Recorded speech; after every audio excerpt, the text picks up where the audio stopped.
yung future kung saan na ipatayo nyo na yung dream house ng pamilya ninyo.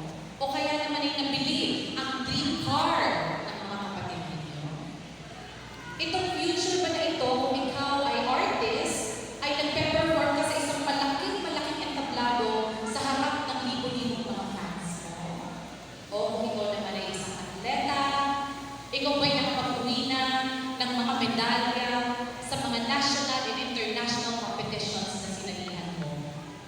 Ang sarap pangarap, ano? Masarap ang pangarap? Yes! Masarap ang pangarap kasi pag nangangarap tayo, limitless yan eh. We can dream lofty dreams, right? Walang limit, walang magbabawal sa atin. Eleanor Roosevelt once said, and I quote, "The future belongs to those who believe in the beauty of their dreams."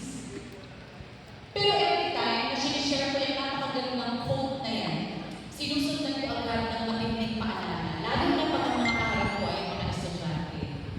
Maganda at masaya ang pangarap, dear students.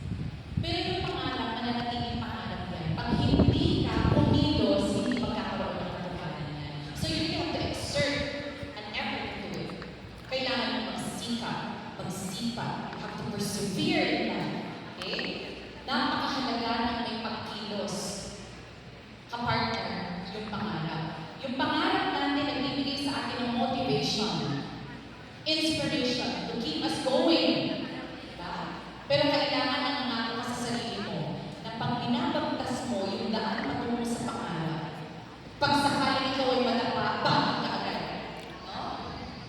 Para maglakad muli o tumakbo para maabot ng mga pangarap natin sa buhay. To all the completers and the graduating class of 2024 to 2025, we are currently living in a troubled world. So many challenges.